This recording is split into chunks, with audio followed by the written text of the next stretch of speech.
بسم الله الرحمن الرحيم، والصلاة والسلام على سيدنا محمد الهادي الأمين وعلى آله وصحبه أجمعين. كنا اتكلمنا في الفيديو اللي فات عن البروبس وعرفنا هي بتشتغل ازاي وايه لازمتها بالنسبة لي بالظبط، وبإذن الله في الفيديو ده هندخل على حاجة جديدة وهي الستيت.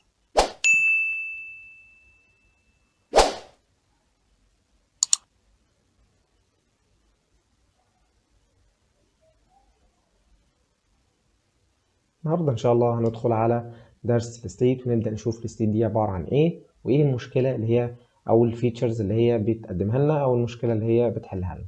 طيب، كنا اتكلمنا وقلنا ان البروبس دي عباره بالنسبه لي عن اوبجكت انا بقدر اشير من خلاله الكومبوننت دي من دي لدي لدي لدي، ان انا اقدر اشير البروبس دي بين الكومبوننتس المختلفه.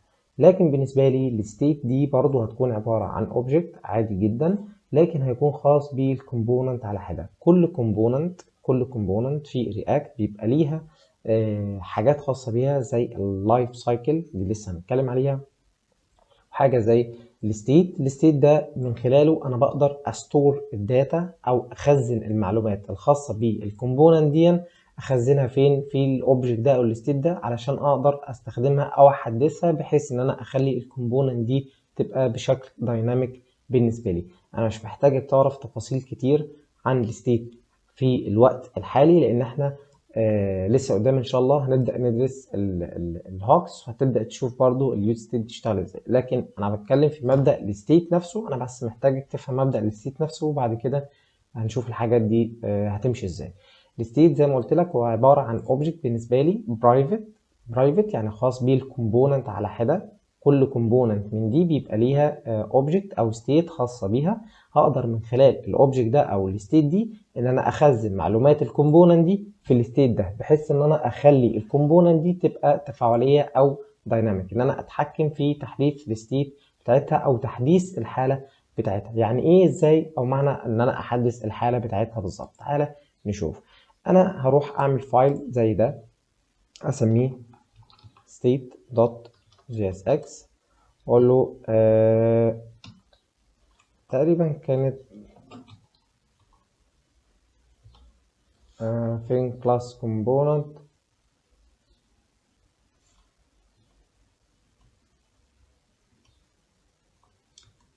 لا، كان في هنا اختصار انا عايز اعرفه برضو للكلاس. بقالي زمان ما استخدمتش الكلاس خالص.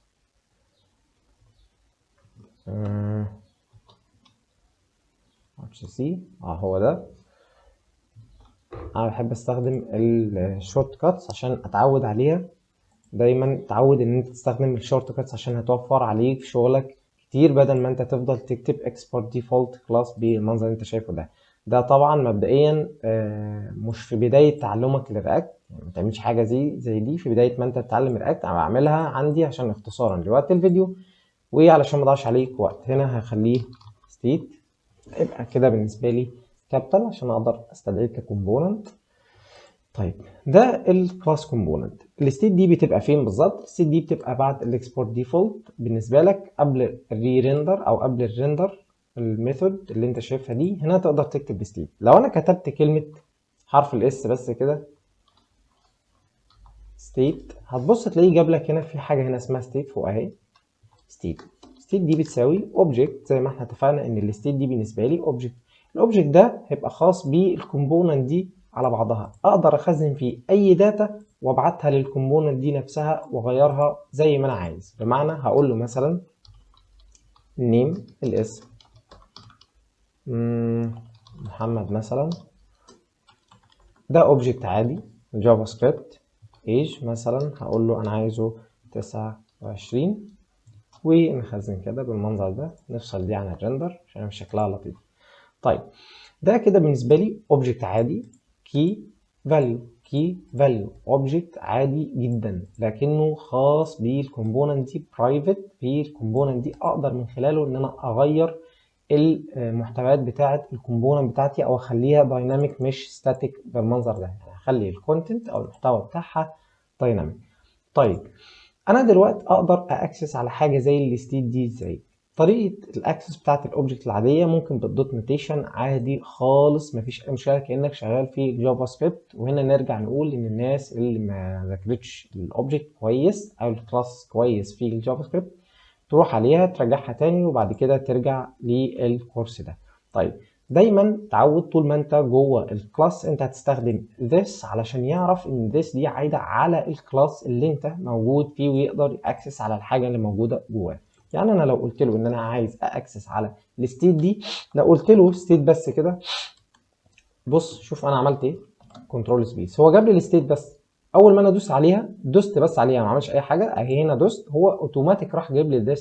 ما انت عرفني الستيت دي انت عايزها عايز تجيبها منين. المفروض ان الستيت دي كده انا باكسس عليها بالذس، فانا بقول له this دوت ستيت. طيب الستيت ده بالنسبه لي ايه؟ لو انا علمت عليه كده او اشرت عليه بالماوس هلاقي ان البروبرتيز اللي موجوده دي الحاجات اللي موجوده جوه الاوبجكت بتاعي اهو، الكلاس بتاعي جواه الستيت دي بتحتوي المعلومات الخاصه بالكومبوننت دي، النيم والايدج. تقدر تاكسس عليها بالدوت نوتيشن عادي، اقول له دوت نيم.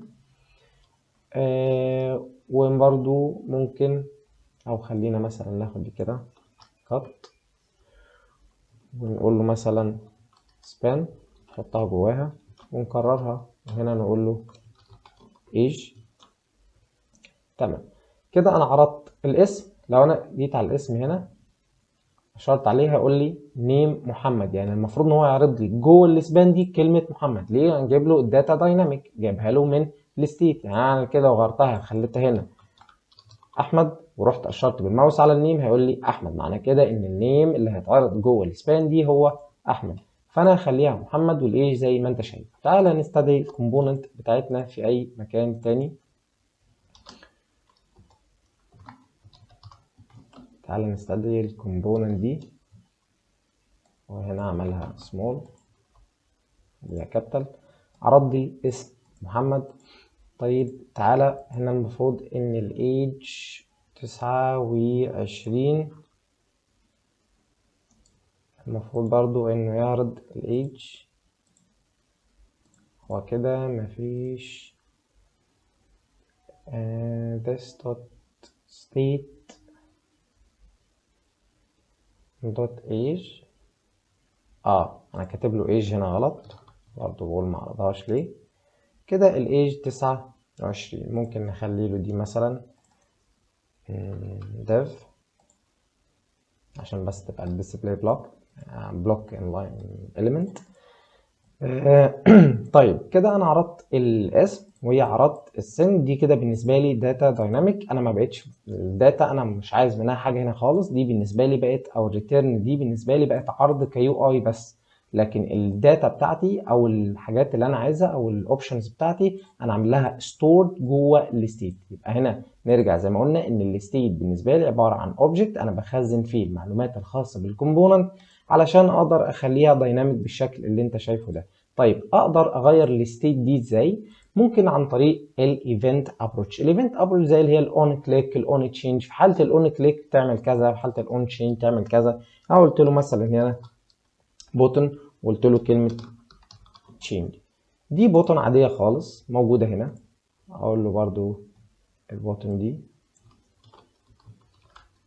جوه ده علشان تبقى تحت. طيب دي بوتن عاديه خالص زي ما انت عارف.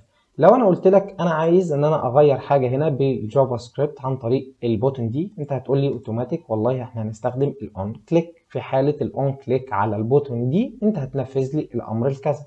طيب هنا احنا هنستخدم الفانكشن العاديه، او هنعمل فانكشن بتغير المحتوى اللي موجود ده بالمحتوى اللي احنا عايزينه عن طريق الست ستيت. ستيت دي بتخزن فيها الحاله بتاعتك، والست ستيت بتقدر تغير بيها الحاله بتاعتك. تعالى نديله مثال. هنقول له change، دي فانكشن عاديه، فانكشن عاديه خالص. انا بقول له this زي ما اتعودنا دوت، اوتوماتيك هتلاقيه جاب لك set state دايما وستيت برضو وكل الحاجات اللي موجوده جوه الكلاس بتاعك. فانا هقول له this dot set state. set state ده بقى بيحتوي ايه؟ والله احنا عايزين الاوبجكت بتاعنا اللي هو الستيت، عايزين نغير منه ايه؟ عايزين نغير منه النيم، احنا هنخليه احمد. والايج احنا هنخليه مثلا 30. طيب يبقى كده الفانكشن دي بالنسبه لي زي ما قلت لك دي فانكشن عاديه خالص او فانكشن عاديه خالص، بس خلينا نركز في المحتوى اللي جواها. المحتوى اللي جواها هو بالنسبه لي اللي انا عايزك تعرفه السيت ستيت. عن طريق السيت ستيت انا بقدر اغير اي قيم موجوده في الاوبجكت بتاع الستيت بتاعي. يبقى انت المفروض طالع من الفيديو عارف يعني ايه ستيت. الستيت ده عباره عن اوبجكت انا بخزن في الداتا الموجوده في الكومبوننت بتاعتي علشان اقدر اخليها دايناميك واتحكم فيها واغيرها عن طريق السيت ستيت ميثود. وطبعا بتقدر تاكسس على كل الكلام ده بالذات علشان انت جوه الكلاس. في الفانكشنال كومبوننت مش هتستخدم this، هيبقى في طريقه تانية بس خليها قدام. خلينا نركز على مفهوم الستيت دلوقتي. طيب انا دلوقتي كده قلت له والله الفانكشن دي بتعمل ايه. كل اللي الفانكشن دي بتعمله انها بتغير لي الاسم ده، بتخليه بدل ما هو محمد في الستيت العاديه انت هتخليه لي احمد، والايج بدل ما هي 29 هتخليه لي 30. طيب انا اشغل الفانكشن دي امتى؟ شغلها لي في حاله الاون كليك على دي. لو انا قلت له مثلا تشينج هتلاحظ حاجه ان التشينج دي لونها ما اتغيرش، وتلاحظ هنا ان في مشكله حصلت معاك. ليه؟ زي ما قلت لك ما تنساش الديس. لازم يفهم انت عايز تاكسس على ايه بالظبط جوه الكلاس بتاعك. التشينج دي فين؟ والله دي جوه الكلاس بتاعك. هتلاقي ان كل حاجه كده ظهرت. يبقى المفروض انا لما ادوس على التشينج دي ايه اللي يحصل؟ تعالى نمشي بنفس الكونتكست وبنفس الترتيب.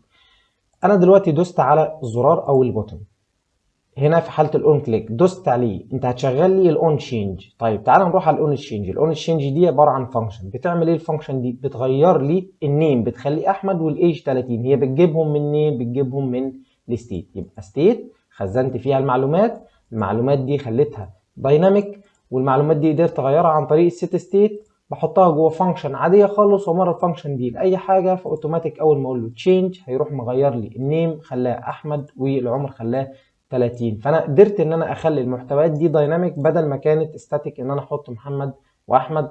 فانا مش عارف ان انا اغير فيها حاجه او اتحكم فيها حاجه على نطاق الكومبوننت نفسها. لكن دلوقتي قدرت ان انا اغير المحتويات بتاعه الكومبوننت بتاعتي عن طريق الايفنت ابروتش بالستيت. هدوس عليها هتغير لي بالمنظر اللي انت شايفه ده. هو ده كل اللي انا محتاج ان انت تكون عارفه عن الستيت. يا ريت ما تبخلش عليا باللايك، ما تبخلش عليا بالشير، سيب لي رايك في كومنت لو الفيديو عجبك. اشوفكم في فيديو جديد.